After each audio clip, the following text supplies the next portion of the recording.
السلام علیکم ورحمۃ اللہ وبرکاتہ. میں ہوں سید عبدالوہاب شاہ اور آپ دیکھ رہے ہیں نقطہ گائیڈنس چینل.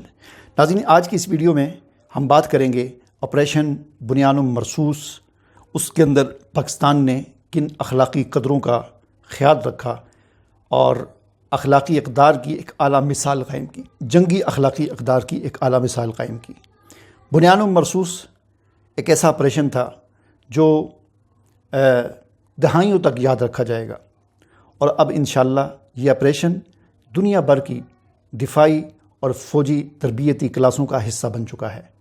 باقاعدہ پڑھایا جائے گا کیونکہ اس آپریشن نے بہت بڑا کمال کیا ہے. اس نے دنیا کا یوں سمجھ لیں کہ نقشہ ہی تبدیل کر دیا ہے.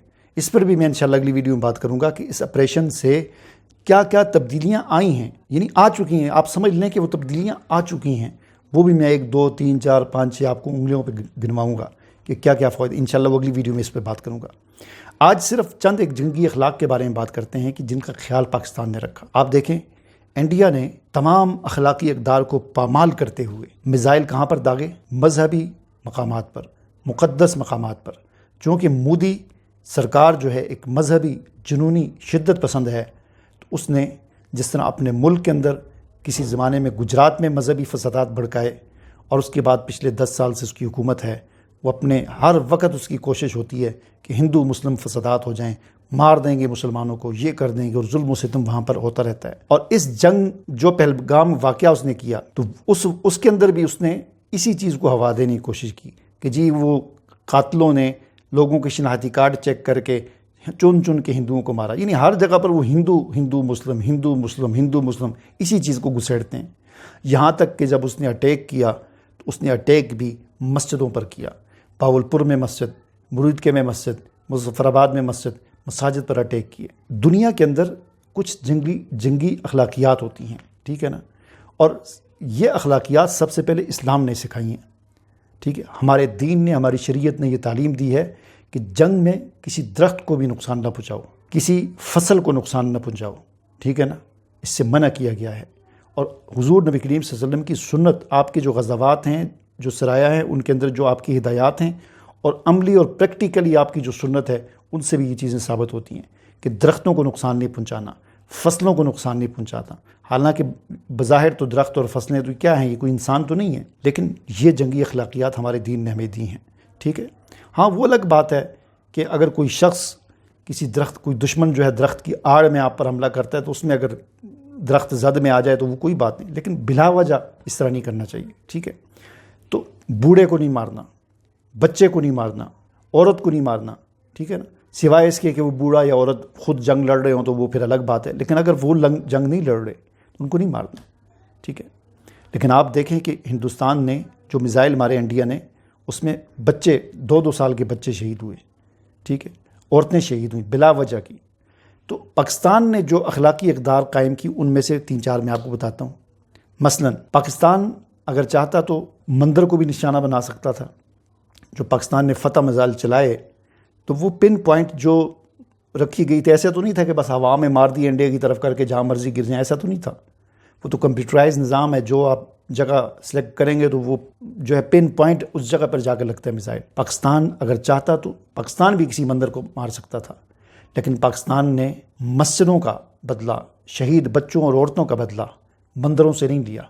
مسجد کا بدلہ لوگوں نے سوشل میڈیا پر کہا کہ اب مندر کو مارنا چاہیے، لیکن یہ اخلاقی اقدار کے خلاف تھا. پاک فوج نے ان اخلاقی اقدار کا خیال رکھا اور مسجد کا بدلہ مندر سے نہیں لیا، بلکہ مسجد کا بدلہ ان اڈوں سے لیا کہ جہاں سے وہ میزائل مارے گئے تھے یا جہاں سے وہ جہاز اڑ کے گئے تھے. یہ پہلی ہوگی. دوسری اخلاقی قدر پاکستان نے، پاک فوج نے یہ قائم کی کہ بتا کر حملہ کیا.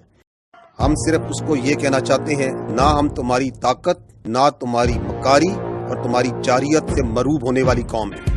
Now you just wait for our response. رات کے اندھیرے میں چھپ چھپا کر 3 بجے جب سارے سوئے ہوتے ہیں، پتہ ہی نہیں، اچانک جا کے سوئے ہوئے لوگوں کو مار دینا، اس طرح نہیں کیا. بلکہ پاکستان نے بتا کر کہ ہم جواب دیں گے اور آج تمہیں دینے لگے، اب انتظار کرو، اور پھر دن دہاڑے دن کی روشنی میں جو ہے اس کا جواب دیا. یہ دوسری اخلاقی قدر. اسی طرح ایک تیسری اخلاقی قدر پاکستان نے یہ بھی قائم کی کہ جب یہ جنگ ہو رہی تھی، یعنی وہ 7 مئی والے دن جو جہازوں کی جو فائٹ تھی، جس کو ڈاگ فائٹ کہتے ہیں، اس طرف سے انڈیا کے 80 جہاز تھے، پاکستان کے 20 25 26 جہاز تھے، اپنی اپنی حدود میں یہ جنگ لگی ہوئی تھی۔ تو پاکستان نے، جیسا کہ ہمارے وزراء نے بھی یہ بات کہی کہ ہم چاہتے تو ہم زیادہ جہازوں کو بھی گرا سکتے تھے، لیکن ہم نے صرف 5 جہاز گرائے۔ اور آپ کی اطلاع کے لیے عرض ہے کہ پاکستان نے جو 5 جہاز گرائے، ایسے نہیں گرا دیے کہ بس میزائل مارا، جس 80 میں سے جس کو مرضی لگ جائے، نہیں، پاکستان نے چن کر صرف ان 5 جہازوں کو مارا جن 5 جہازوں نے ان مساجد پر اٹیک کیا تھا، ان مساجد پر میزائل مارے تھے۔ چونکہ آج کل تو جدید دور ہے، ہر چیز کا نمبر ہوتا ہے، پھر سسٹم ہے، پتہ لگ جاتا ہے کہ کون سا جہاز ہے، اس کا نمبر کیا ہے، اس کی سیریل نمبر کیا ہے، کس نے میزائل مارا، کہاں سے فائر ہوا، یہ ساری چیزیں پتہ چل جاتی ہیں۔ تو پاکستان نے صرف ان 5 جہازوں کو، مطلقاً مجموعی 5 نہیں بلکہ ان 5 جہازوں کو ٹارگٹ کیا چن کر کہ جنہوں نے میزائل مارے تھے۔ یہ ایک تیسری اخلاقی قدر پاکستان نے قائم کی، اور اس سے ایک جو ہے بھارت کو بھی بتا دیا کہ ہمارا نشانہ کتنا زبردست ہے۔ ایک اور چوتھی چیز جو بڑی اچھی ہوئی وہ یہ تھی کہ ہمارے ان میزائل حملوں میں 26 شہید ہوئے تھے، خواتین، بچے، جوان، جو بھی 26 شہید ہوئے تھے۔ اس کا بدلہ پاکستان نے اس طرح لیا کہ پاکستان نے 26 مقامات کو نشانہ بنایا۔ پاکستان چاہتا تو 27-30 بھی کر سکتا تھا، لیکن پاکستان نے ایک اخلاقی قدر کا خیال رکھا کہ نہیں، زیادتی ہم نے نہیں کرنی، انڈیا کے ساتھ بھی زیادتی نہیں کرنی ہے۔ ہندو بنیا گائے موت پینے والا ہے، گائے کا موت پینے والا ہے، لیکن ہم نے زیادتی نہیں کرنی، انڈیا کے ساتھ، مودی کے ساتھ بھی ہم نے زیادتی نہیں کرنی۔ 26 انہوں نے ہمارے شہید کیے تھے، تو ہم صرف 26 کو مقامات کو نشانہ بنائیں گے۔ چنانچہ 26 شہداء کے بدلے میں پاکستان نے 26 مقامات کو نشانہ بنایا، ٹھیک ہے۔ تو یہ چیز جو ہے نا، بڑی اہم چیزیں ہیں، نوٹ کرنے والی چیزیں۔ یہ ہندو بنیا جو ہے نا، اس کے اندر اس طرح کی اخلاقی اقدار نہیں ہوتی۔ آپ کا کیا خیال ہے کہ جس طرح انڈیا نے ہمارے 3 ایئرپورٹ پر میزائل مارے تھے، اگر وہ میزائل لگ جاتے، ہماری فضائیہ اسی طرح بیٹھ جاتی جس طرح انڈیا کی بیٹھ گئی تھی، تو کیا آپ کا کیا خیال ہے کہ یہ کوئی سیز فائر کرتا؟ یہ نہیں، انہوں نے کبھی سیز فائر نہیں کرنا تھا۔ انہوں نے جس طرح اسرائیل لگا ہوا ہے دھڑا دھڑ، اب تک پاکستان کے عوام پہ بھی انہوں نے بم برسا دینے تھے اور ہزاروں شہری شہید کر دینے تھے انہوں نے، اور کبھی بھی امریکہ نے بیچ میں نہیں آنا تھا، کبھی بھی نہیں آنا تھا انہوں نے۔ اور یہ عرب ممالک ہیں نا، جو سعودی عرب ہو گیا، دبئی ہو گیا، انہوں نے بھی سائڈ پہ ہو کے بیٹھ جانا تھا، جس طرح فلسطینیوں پر ظلم ہو رہا ہے، سائڈ پہ بیٹھے ہوئے ہیں۔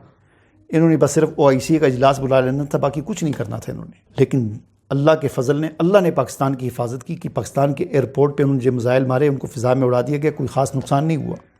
لیکن پاکستان نے جب جواب دیا اور ان کا تیا پانچھا ایک کیا اور تباہی مچائی وہاں پر صرف 1 گھنٹے کے اندر، تو اب سارے میدان میں آگے۔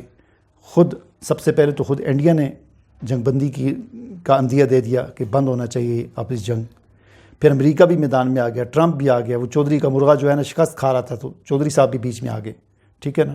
مشر کاکا بھی آ گیا، وہ سعودی سفیر بھی آ گیا، وزیر خارجہ بھی آ گیا، وہ دبئی والے بھی آ گئے شیخ، کہ ان کا ساری عیاشیاں جو ہے انڈیا کے ہندوؤں کے اس پہ چلتی ہیں، تو سارے پھر میدان میں آ گئے، ٹھیک ہے۔ خدا نخواستہ اگر معاملہ اس کا الٹ ہوتا، پاکستان کے ایئرپورٹ تباہ ہو جاتے اور پاکستان کی فضائیہ بیٹھ جاتی، تو کسی نے نہیں آنا تھا، نہ سعودی عرب نے ساتھ دینا تھا، نہ دبئی کے شیخوں نے ساتھ دینا تھا، کسی نے ساتھ نہیں دینا تھا۔ یاد رکھیں، یہ سارے جو ہے نا غدار ہیں، انہوں نے اگر ساتھ دینا ہوتا تو ابھی فلسطین کا بھی دے دیتے۔ یہ تو ویسے ہی جب دیکھا کہ اب ہمارا یار جو ہے مودی ہار رہا ہے، تو پھر سارے میدان میں آ گئے یہ، ٹھیک ہے۔ تو ان چیزوں کا ہمیں دیکھنا چاہیے، غور کرنا چاہیے ان چیزوں پر۔ کوئی اجازت دیجیے، اللہ حافظ۔